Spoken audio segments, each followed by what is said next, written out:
Hello there, I'm Sally. Today we are going to talk about convulsive disorder.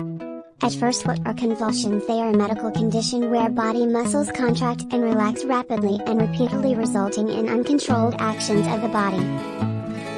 The term convulsion is also known as seizure. One disease made by the convulsions is epileptic. What is epilepsy?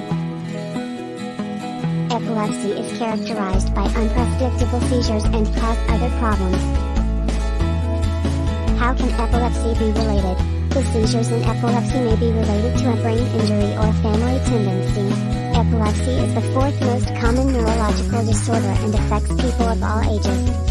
Some of their causes are low oxygen during birth, head injuries that occur during birth or from accidents during youth, brain tumors, genetic conditions, infections such as meningitis or encephalitis, stroke or any other damage.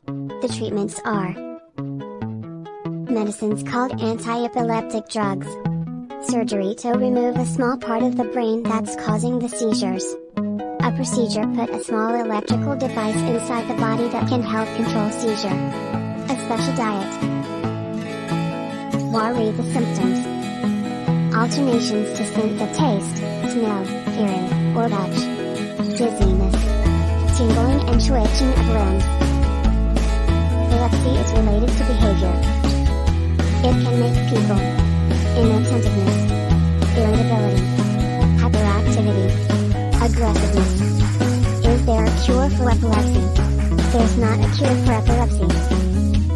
Is this hereditary? There may be as many as 500 genes that relate to epilepsy.